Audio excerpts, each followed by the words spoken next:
Izin yang mulia, saya sudah memeriksa 4 guci tersebut. Namun 4 diantaranya hanya bersihkan sawi dan tidak ada emas di dalamnya. Apa? Apa yang kau katakan, prajurit? Apa maksudmu dengan semua ini, Tambun? Maaf yang mulia, semalam saya sudah menaruh 9 guci yang berisi emas tersebut di ruangan yang aman dan dijaga oleh pengawal.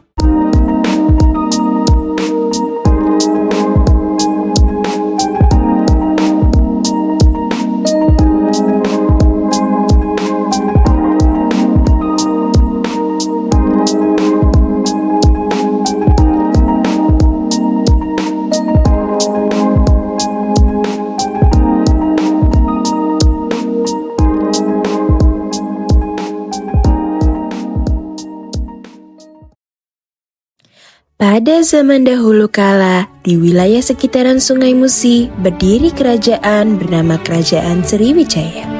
Kerajaan tersebut dipimpin oleh seorang raja. Sang raja memiliki seorang putri nan cantik jelita bernama Siti Fatimah. Sedangkan di negeri nan jauh berdiri sebuah kerajaan Cina dan pangeran dari kerajaan tersebut bernama Tan Bun An yang sedang melihat cahaya matahari yang perlahan tenggelam di ufuk barat yang mengingatkan dia akan seseorang. Jiang! Iya pangeran. Ada gerangan apa pangeran manggil hamba? Apa kamu tahu, langit sore di senja ini membuat saya teringat dengan sang putri Siti Fatimah yang berada di kerajaan Sriwijaya. Kenapa pangeran teringat dengan putri Siti Fatimah saat melihat langit senja? Tidakkah kamu melihat langit sore di senja ini yang memancarkan cahaya begitu indah, sama seperti putri Siti Fatimah saat pertama kali aku ke kerajaan Sriwijaya bersama sang raja. Itulah pertama kali aku melihatnya. Dengan paras yang begitu cantik, aku jadi ingin menikahinya. Apakah pangeran yakin ingin berangkat saat ini juga? Hamba khawatir jika berangkat sekarang akan terjadi sesuatu yang tidak diinginkan. Ya Jiang, apakah seorang yang sedang dilanda cinta harus menunggu sampai besok untuk meminang sang putri raja? Baiklah pangeran, hamba akan bersiap-siap. Mereka pun bersiap-siap dan berangkat ke kerajaan Sriwijaya dengan menaiki sebuah kapal. Jiang, kita sebentar lagi akan sampai ke kerajaan Sriwijaya. Maka siap-siaplah. Siap pangeran. Mohon izin bertanya pangeran, mengapa pangeran sangat ingin berniaga di Sriwijaya? Sedangkan banyak tempat lain yang bisa kita jadikan untuk berniaga. Ya Jiang, saya mendengar rumor itu. Saya tidak sabar ingin meminang putri Siti Fatimah. Siap pangeran.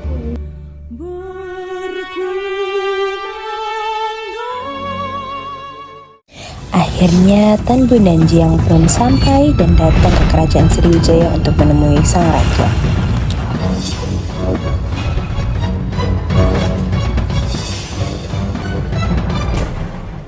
Perkenalkan, saya Tan Bun dari Cina. Tujuan saya ke sini memohon izin agar hamba bisa berdagang di Sriwijaya. Negeri ini bebas didatangi oleh siapa saja. Namun, apa alasanmu untuk berniaga di negeri ini, wahai Tambun? Alasan hamba berdagang di sini karena tempatnya yang sangat strategis dan cocok. Baiklah, kamu saya izinkan untuk berniaga di negeri ini. Namun, ada syarat yang harus kamu penuhi, yaitu kamu harus membayar pajak sebesar 20% dari setiap keuntungan kamu berniaga setiap bulannya. Wahai yang mulia, tujuan saya ke sini tidak hanya untuk berdagang saja, namun ada maksud tertentu. Apa maksud tertentu itu, wahai Tambun? Hamba ingin menikahi putri yang mulia, yaitu Siti Fatimah. Tambun, apakah kau yakin ingin melamar putriku Siti Fatimah? Wahai prajuritku, aku ingin minta saran sedikit darimu. Apa yang harus ia lakukan untuk bisa melamar putriku? Izin memberi saran yang mulia. Menurut hamba, yang mulia harus memberi saran kepada sang pangeran agar syarat tersebut bisa menguntungkan bagi kerajaan Sriwijaya. Sudah kuputuskan. Jika kau yakin ingin menikahi putriku, kau harus membawakan 9 guci yang berisi emas sebagai persyaratan tersebut. Baiklah yang mulia, saya menyanggupi syarat tersebut dan akan kembali esok hari. Ini adalah kesempatanku. Tidak akan kubiarkan Tan Bun melakukan pekerjaannya dengan semulus itu. Akan kupastikan aku bisa mengambil emas-emas itu. Lihat saja nanti Tan Bun. Sejarah singkat misteri kejayaan negeri. Wahai prajuritku, tolong panggilkan putriku sekarang. Baik yang mulia.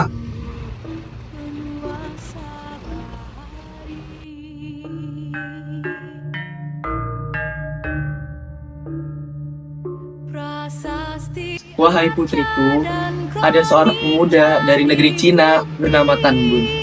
Dia datang menghadap ayah untuk melamarmu. Jika dia memenuhi persyaratan dari ayah, apakah kamu bersedia menjadi calon istri dia?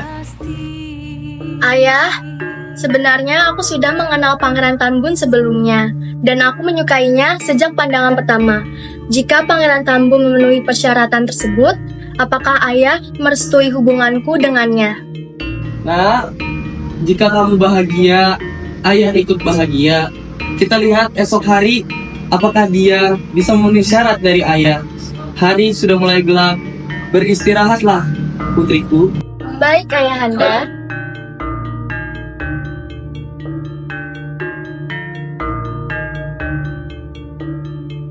Sementara itu, di kamar Putri Siti Fatimah, Wahai dayang-dayangku, sebenarnya aku juga menyukai Pangeran Tan Bun sejak pandangan pertama.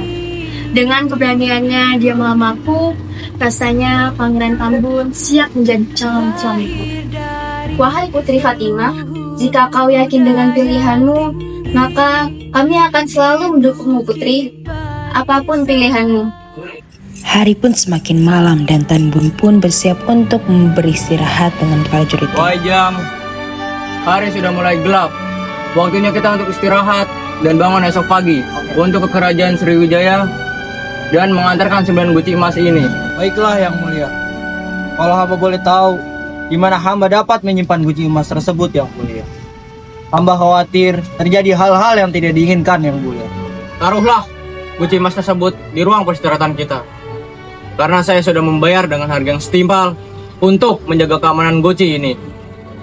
Baiklah, jika yang mulia ingin menaruh guci emas tersebut di tempat peristirahatan kita, hamba akan menyuruh para prajurit untuk menyimpan guci emas tersebut di tempat peristirahatan kita. Jiang pun pergi untuk melaksanakan pesan yang telah disampaikan oleh tuannya. Mereka pun menaruh 9 guci tersebut di dalam ruangan peristirahatan Tan Bun dan Jiang. Tengah malam pun tiba, dan waktu yang sangat tepat bagi dua pencuri itu untuk melakukan aksi mereka. Iya benar, Dayang dan para jurid sudah ada saat Tan Bun dan Jiang tidur terlelap. Hai prajurit, maukah kamu bekerja sama denganku? Tugas apa yang kamu berikan, wahai Dayang? Tahukah kamu, sang pangeran akan memberikan 9 guci emas kepada sang raja sebagai mas kawinnya. Taruhlah sawi yang akan kuberikan kepadamu di atas emas tersebut, agar sang pangeran bingung. Baiklah, itu saja tugasku. Tapi bagaimana saya masuk untuk menggantikan emas-emas tersebut, wahai Dayang? Wahai prajurit, aku sudah mengetahui di mana tempat peristirahatan sang pangeran Tan Bun di Sriwijaya ini. Tempat peristirahatan tersebut tidak jauh dari kerajaan ini, dan tempat tersebut keamanannya tidak terlalu ketat. Kita akan menyelinap ke dalam tempat peristirahatan itu melalui jendela dan menaruh sawi di atas guci itu.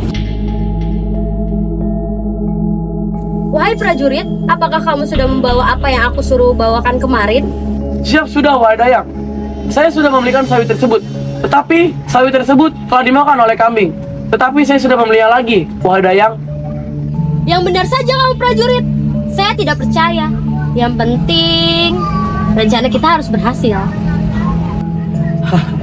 Tentu saja rencana ini pasti akan berhasil, wahai Dayang. Baiklah prajurit, kita akan masuk sekarang. Lebih baik kau masuk terlebih dahulu, wahai prajurit. Waktu pun tiba di mana para jurid dan Dayang pun melakukan aksi mereka. Mereka memeriksa kondisi sekitar untuk menjalankan aksi mereka melalui jendela dari ruangan tersebut. Lalu prajurit tersebut menerobos melalui jendela dan memasuki ruangan tempat guci itu disimpan.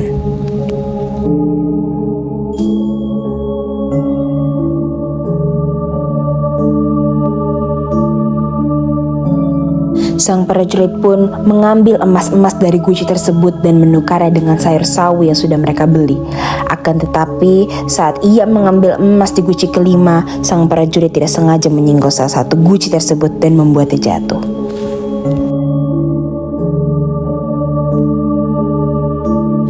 Hal tersebut membuat ia membeku dan cepat-cepat pergi dari sana dan balik ke dalam kerajaan.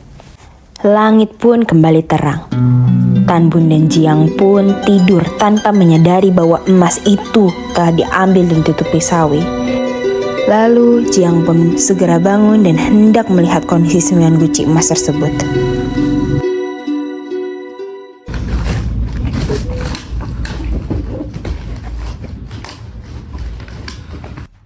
Pangeran, bangun pangeran. Ada apa, Jiang? Mohon maaf yang sebesar-besarnya pangeran. Apa maksudmu, Jiang?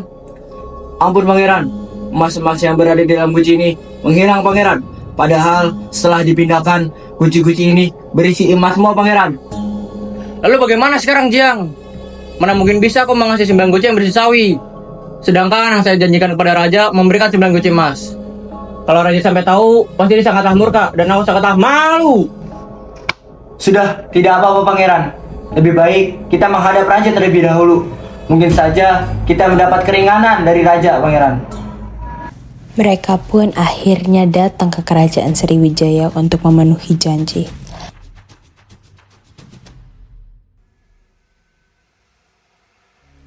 Hormat yang mulia raja. Wahai Tan Bun, apa maksud kedatanganmu kemari? Apakah kamu ingin menepati janjimu membawakan 9 guci berisi emas? Benar yang mulia. Kedatangan hamba sini untuk menepati janji hamba. Baiklah, di mana sekarang guci-guci tersebut? Bawakan guci-guci tersebut ke depanku sekarang. Bawakan guci-guci emas tersebut, Jiang. Siap pangeran.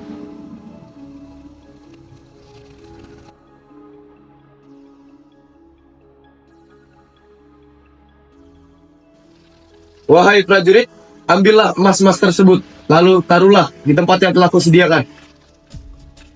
Baik yang mulia.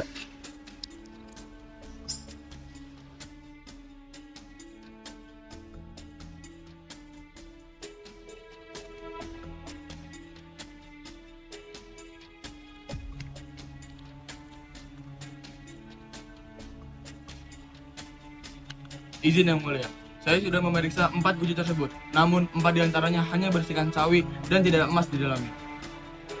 Apa? Apa yang kau katakan, prajurit? Apa maksudmu dengan semua ini, Tan Bun? Maaf yang mulia. Semalam saya sudah menaruh 9 guci yang berisi emas tersebut di ruangan yang aman dan dijaga oleh pengawal. Namun hal tidak terduga terjadi. Ada seseorang yang mengambil emas tersebut. Tan Bun, aku tidak percaya dengan perkataanmu itu. Kau pasti telah berbohong kepadaku dan membuat karangan cerita seperti itu. Tidak yang mulia. Hamba berkata jujur dan tidak bermaksud membohong yang mulia. Itu benar yang mulia. Semalam hamba yang menjaga 9 guci emas tersebut. Dan tanpa hamba sadari, ada seseorang yang tiba-tiba masuk dan menukar 4 guci emas tersebut dengan sawi yang mulia. Semua yang kau katakan itu membuatku kecewa dan hilangnya rasa kepercayaanku padamu. Wahai Tan Bun, mulai sekarang aku membatalkan perjanjian dan kerjasama denganmu. Yang mulia, hamba memohon maaf atas semua kelalaian hamba dalam menjaga 9 guci emas tersebut. Tolong berikanlah hamba satu kesempatan untuk menebus semuanya. Aku sudah tidak percaya denganmu lagi, Tan Bun. Sekarang pergi kau dari kerajaan ini. Ayahanda, tolong beri dia satu kesempatan lagi. Aku mohon Ayahanda. Tidak, keputusan ayah sudah bulat. Dia tidak cocok menjadi suamimu, wahai putriku. Baiklah yang mulia, hamba mohon izin keluar dari sini. Terima kasih atas waktunya.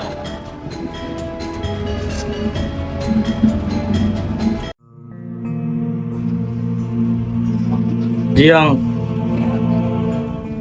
hidupku tidak ada artinya jika aku tidak bisa bersama dengan pujaan hatiku. Hatiku sangat hancur. Apa yang harus aku lakukan, Jiang? Jangan bersedih pangeran. Hal ini bukanlah akhir dari segalanya. Lebih baik kita kembali ke tempat peristirahatan dan mencari emas-emas tersebut yang telah hilang pangeran. apakah dengan kita mencari Guci emas tersebut, aku bisa memenang sang putri? Lagi pula, sang raja telah mengusirku, dan kita tidak tahu keberadaan emas tersebut. Sudahlah Jiang, itu tidak ada gunanya. Wahai pangeranku, apakah kau pantas menyerah begitu saja? Apa salahnya jika kita mencari emas-emas tersebut? Hamba akan mencari informasi dengan segala cara untuk membantumu agar kau bisa meminang sang putri Fatimah. Sepertinya kau benar Jiang, tidak ada salahnya untuk aku coba lagi. Apapun akan kulakukan demi untuk mendapatkan Siti Fatimah. Siap, Pangeran. Beberapa saat kemudian Jiang pun berhasil mendapatkan informasi. Pangeran, Ada apa? hamba mendapat kabar bahwa emas-emas tersebut dibuang ke dalam sungai ini. Apa? Dibuang? Benar, Pangeran. Mari kita menyelam untuk mengambil emas tersebut. Baik, Pangeran. Tan Bun dan Jiang pun menyuburkan dirinya ke dalam sungai untuk mengambil emas-emas tersebut. Sementara itu Siti Fatimah dan dayangnya. Tuan Putri, hamba mendapatkan kabar bahwa Pangeran Tan Bun dan pengawalnya telah pergi ke sungai untuk mencari emas-emas yang hilang. Apa? Kalau begitu kita harus segera ke sana sekarang juga. Baiklah Putri. Apa yang ingin kau lakukan Putri? Aku ingin menyusul Pangeran Tan Bun.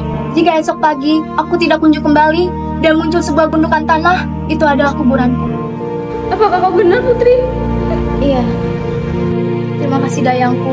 Selama ini kau telah menemaniku. Belum sempat Dayang mencegahnya, Siti Fatimah sudah melompat ke dalam sungai. Putri, kau selama ini telah baik pada hamba. Hamba harap engkau tenang di sana. Dayang tersebut setia menunggu sampai pagi pun tiba. Hingga keesokan harinya Siti Fatimah pun juga belum muncul. Tiba-tiba Dayang melihat gundukan tanah muncul dari dalam sungai Musi. Itu artinya Siti Fatimah telah meninggal dunia. Gundukan tanah tersebut lama-kelamaan menjadi sebuah pulau. Masyarakat di sana menyebutnya dengan nama Pulau Kemarau yang berarti kemarau. 3.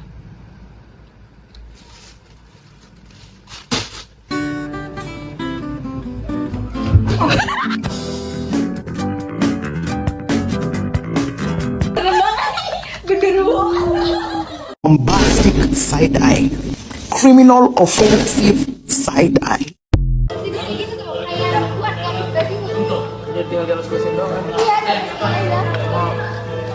Kok kayak gini kayak kelihatan banget kawinnya.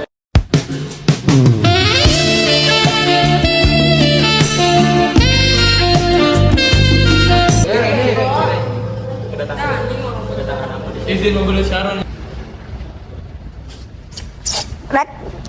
Raka 1, 2, 3.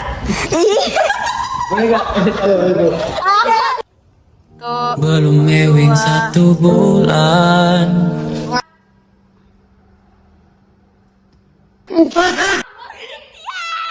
Udah bagus.